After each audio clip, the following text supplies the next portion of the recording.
15세기에 있었던 유명한 영성가인 십자가의 요한은 그의 저서 어두운 밤이라고 하는 책에서 영적 여정에 대하여 아주 깊은 진리를 우리에게 말해주고 있습니다. 모든 것이 어둡고 더 이상 보이지 않는 단계에 빠졌을 때에 가장 중요하고 필요한 것은 오직 믿음이다. 이렇게 말하고 있습니다. 여러분, 생명의 출산을 위한 사건을 가만히 보면 엄청난, 우리가 상상할 수 없는 큰 시련이 두 번 있습니다. 그 하나가 어머니의 배에서 나올 때입니다. 그 어머니의 배에서 나올 때 우리는 상상을 못합니다만 그 어린아이가 얼마나 고생을 합니까? 사느냐 죽느냐 하는 겁니다. 이게 그런 고통을 치르면서 세상에 나옵니다. 두 번째 단계가 뭐냐 하면 그 따뜻한 어머니의 품에 자라면서 어머니의 그 맛있는 달콤한 젖을 빨며 살다가 어느 순간에 어머니가 젖을 뗍니다. 그래서 그 맛있고 달콤한 어머니의 젖에 쓴 약을 바르면서 그만큼 아이를 덜 돌보고 더 이상 몸에 가까이 하지 못하도록 멀리합니다. 이때의 아이는 하늘이 무너지는 것 같은 고통을 느낀다는 거 아닙니까? 그래서 심리학적으로 젖 뗄 때 얼마큼 어떤 충격을 주었느냐, 또 충격을 받았느냐에 따라서 그 정신 세계가 바뀐다고. 그럴 거 아니겠어요? 그렇게 자기만을 사랑하고 아무 때나 찾아가서 그 맛있게 먹던 젖을 못 먹게 만드니까 박절하게 그때의 어린아이의 그 순수한 마음으로는 하늘이 무너지는 것 같은 고통을 느낀다는 거예요. 그럴 것이란 말입니다. 그러나 중요한 것은 어머니의 생각은 이 아이의 습성을 버리고 보다 근본적이고 보다 더 성숙한 인격으로 또 강인하게 키우기 위해서 유치한 생활을 거절합니다. 문제는 이 아이가 이걸 어떻게 감당하느냐 하는 것입니다. 이 아이가 어머니의 사랑에 대한 믿음, 여기에 금이 가면 그것은 일생 간다는 것이에요. 일생 동안 그 상처를 치유하기 어려울 만한 강한 충격이 그 속에 있다는 거예요. 어머니가 젖을 뗄 때, 이때 계속해서 어머니의 사랑을 또 다른 차원에서 느껴야 되는데 그걸 느끼지 못할 때는 어머니는 무서운 배신자가 돼요. 어머니는 왼수 같은 그런 사람으로 인각되고 만다는 것이에요. 그런 거로 점점 자라면서 따뜻하게 품에 안아주고 젖을 먹이는 그런 어머니만이 아니고 때로는 엄하게 책망하고 얼마게 거절하고 어떤 때는 진노적인 사랑이 나타나요. 그 사랑하는 어머니가 사랑하는 아들을 때리기도 해요. 박절하게 거절해요. 자, 이때 가장 중요한 것은 어머니에 대한 믿음입니다. 어머니 또한 이렇게 하더라도 믿음의 손상이 가지 않도록 그 한계에서 어린아이를 징계하고 사랑해야 한다는 것입니다.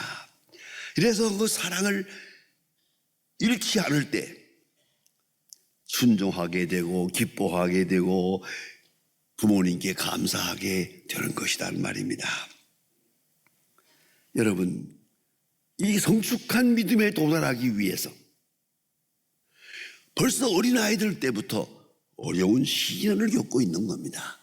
그 시련을 어떻게 넘어서느냐가 중요합니다. 아니, 시련 속에 있는 깊은 사랑, 높은 사랑을 의심하지 않고 깨달을 수 있고 느낄 수 있도록, 항상 느낄 수 있도록 그렇게 양육되어야 한다 하는 것입니다. 믿음을 세우면 고통 속에서, 시련 속에서 더 큰 사랑을 배우게 됩니다. 오늘 본문 말씀의 핵심은 의롭다함을 얻은 믿음입니다.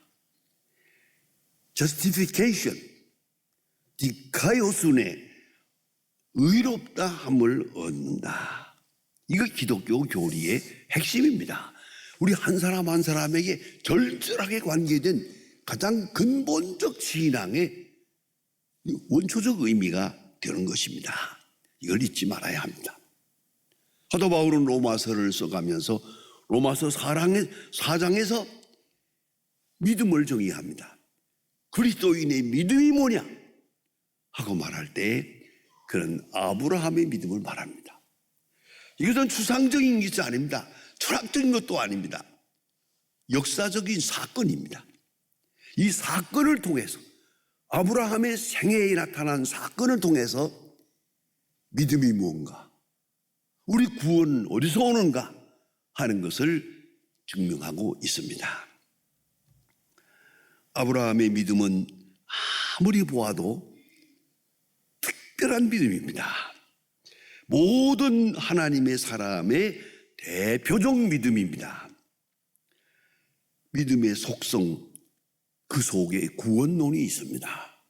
이 믿음을 어떻게 아느냐, 어떻게 받아들이느냐에 따라서 나 자신의 구원의 문제가 해답을 얻을 수가 있는 것입니다.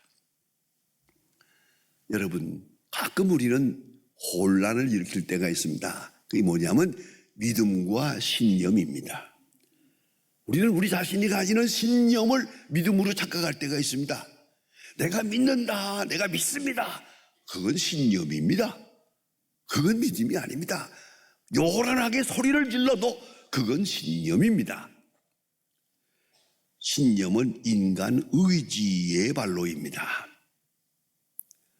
믿음은 하나님의 말씀에 응답하며 생기는 것입니다. 하나님의 말씀에 응답하는 자세입니다. 그것이 믿음입니다. 그래서 성경은 좀 더 깊이 말씀합니다. 이 믿음은 하나님의 선물이라고.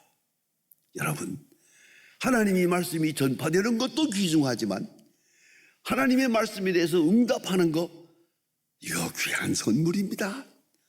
목회를 오랫동안 하면서 보면 그런 거 많이 봅니다. 믿음 얻을 만한 사람인데 믿음이 생기질 않아요. 영영 믿음이 생기질 않습니다. 그걸 어떻게 하겠습니까? 칼빈은 목회신학적으로 설명합니다. 그래서 믿음은 하나님의 선물이라. 이건 하나님의 선택적 은총의 결과라고 이렇게까지 풀이하게 됩니다. 여러분, 믿음은 선물이다. 하나님의 말씀에 응답하는 믿음. 그 아무나 응답하는 게 아니에요. 우선 말씀이 전해지는 것도 은혜요. 말씀에 응답하는 자세도 은혜요. 이것은 더는 말합니다. 말씀이 전해지는 것은 객관적 은혜요. 말씀에 응답하는 것은 주관적 은혜요. 이렇게 설명하고 있습니다. 오늘 아브라함은 아무리 보아도 의인이 아닙니다. 그러나 믿음의 사람입니다. 그러므로 의롭다함을 얻었습니다. 루터의 말대로 말하면 의롭다함을 얻은 의인입니다. 내가 의인이 아니고 의롭다함을 얻은 의인. 여기서 우리의 믿음의 근본 속성이 나타나는 것입니다. 이것을 오늘 아브라함의 이야기에서 잘 설명해 주고 있습니다. 아브라함은 하나님의 말씀을 듣고 갈대아 우르를 떠납니다. 갈대아 우르 고향을 떠날 때 나이 75세입니다. 벌써 75세입니다. 그때 고향을 떠나게 됩니다. 그래서 하나님이 정한 곳으로 갔는데 하나님 말씀하십니다. 이 땅을 너와 내 후손에게 주마. 그런 틀림없지 않습니까? 이 땅을 하나님이 내게 주셨습니다. 하나님 감사합니다 하고 그 땅에 우거하게 됩니다마는 흉년이 들었습니다. 여러 해 동안 흉년이 들 때 그는 그 땅을 지키지 못하고 다음에 애굽으로 피난을 갑니다. 이건 결정적으로 잘못한 겁니다. 여기 큰 실수가 옵니다. 그 때문에 이스라엘 백성이 애굽으로 가서 노예 생활을 해야 했다고 해석하는 자도 있습니다. 어쨌든 아브라함이 약속의 땅을 버리고 애굽으로 갑니다. 사실은 가서 되어지는 일도 보면 그저 죽을 뻔했습니다. 여러 번 마누라도 잃어버릴 뻔했고 여러 가지 어려움이 당했습니다만은 하나님의 특별한 배려와 은혜로 그는 살아서 무사히 돌아오게 됩니다.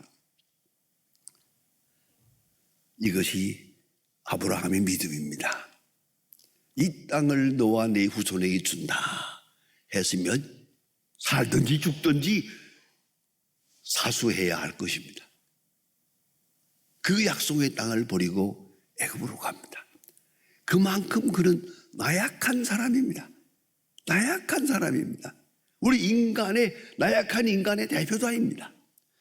그런가 하면 또다시 두 번째 축복이 나타납니다. 그것은 자식을 주신다고 하신 겁니다. 첫째는 땅을 주신다. 둘째는 자식을 주신다. 하늘의 별처럼 바다의 모래처럼 땅을 주시겠다. 그리고 네 후손으로 하여금 편만하게 할 것이다. 자식을 주신다고 약속했습니다. 약속을 믿고 살아서나 이거 보세요. 그때 벌써 75세입니다.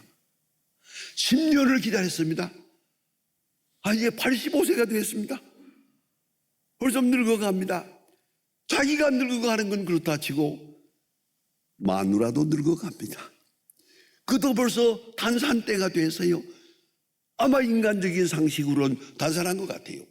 10년을 기다리는 가운데 애가 없습니다. 그래서 그는 이건 안 되겠다 해서 편법을 취합니다. 몸종 하가를 통해서 이스마엘을 얻습니다. 자, 이건 큰 실수입니다. 이건 정말 역사적으로 큰 실수입니다. 이걸 알아야 합니다. 이렇게 그는 믿음이 약해요. 믿음이 흔들렸습니다. 그리고 이스마엘로 만족하려고 했습니다. 심지어는 이스마엘을 위하여 하나님 앞에 기도합니다. 이스마엘로 하여금 살게 해주세요. 이런 말까지 합니다마는 하나님은 아닙니다. 하나님께서 친히 나타나서 실패한 아브라함, 아주 부끄러워하는 아브라함에게 나타나서 결정적인 시간이 있습니다. 내년 이때 아들을 낳으리라. 내년 이때 아들을 낳으리라. 이거 지금 25년 전에 듣던 음성입니다. 그리고 아내는 벌써 단산한 것 같은데 이 시간에 와서 내년 이때 아들을 낳으리라. 아브라함은 그동안 너무 실수를 많이 했고 휘청거렸습니다. 그래 하나님께서 말씀하십니다. 아브라함아, 너는 내 앞에서 완전하라. 왜 휘청거리고 있느냐? 왜 믿음이 흔들리느냐고 말씀하십니다. 그리고 내년 이때 아들을 낳으리라. 여러분, 이 순간 어찌해야 되겠습니까? 이 결정적인 시간입니다. 인간적으로 말하면 하나님 그만합시다. 나 이제 지쳐서 다 포기했습니다 할 것 같은데 아브라함은 그 순간 내년 이때의 아들을 낳으리라 하는 말을 믿습니다. 대단한 일이죠. 대단한 사건입니다. 이것을 성경은 말합니다.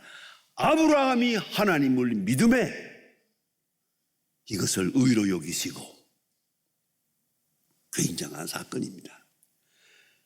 이것이 바로 믿음으로 의롭다함을 얻는 그 믿음입니다. 왜요? 그 순간이 중요합니다. 아브라함은 자기 나약함도 압니다. 자기 늙은 것도 압니다. 아내가 단산한 것도 압니다. 많은 하나님의 말씀을 믿은 거죠. 사람으로는 아니지만 하나님이 말씀하면 그대로 되는 것이라 믿었어요. 특별히 중요한 것은 실패한 과거. 자, 애굽으로 피난갔지요. 또 이스마엘을 만들었지요. 이런 휘청거린 이 부끄러운 몸, 이 시간에 설사 말씀이 전해진다 하더라도 나는 죄인입니다. 나는 허물이 많습니다. 나는 이미 실패한 사람입니다. 라고 할 수밖에 없고 자책할 수밖에 없어요.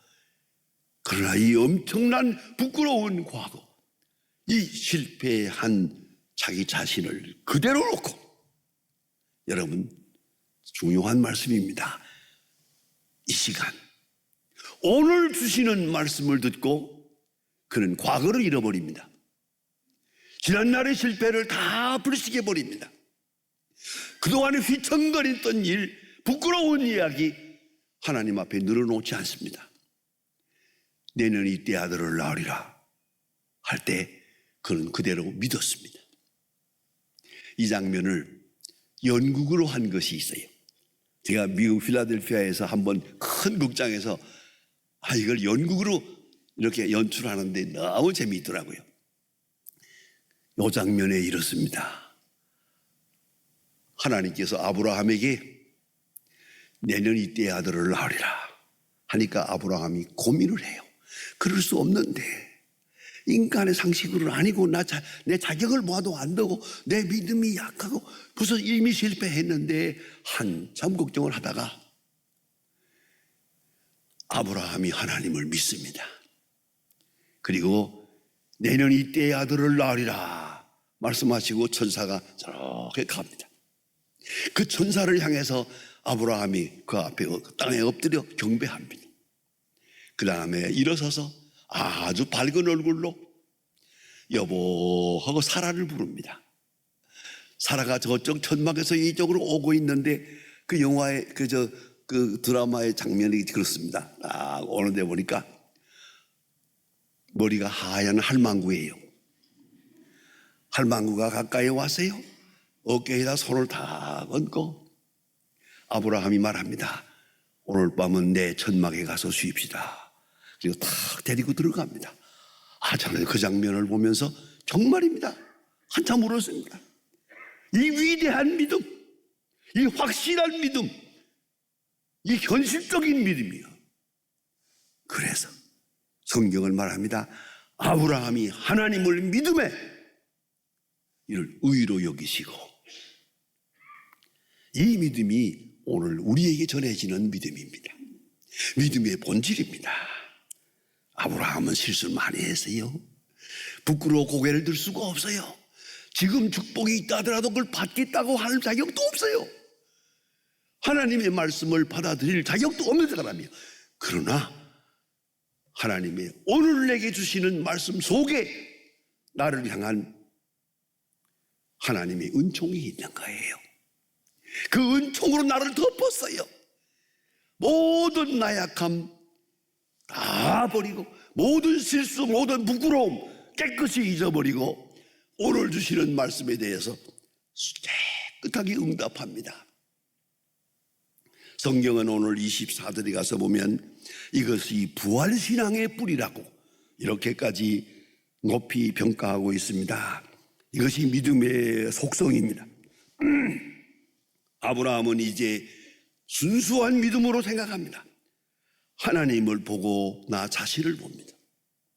하나님을 보고 이웃을 봅니다. 하나님을 보고 사람을 봅니다. 새로운 세계가 이루어집니다.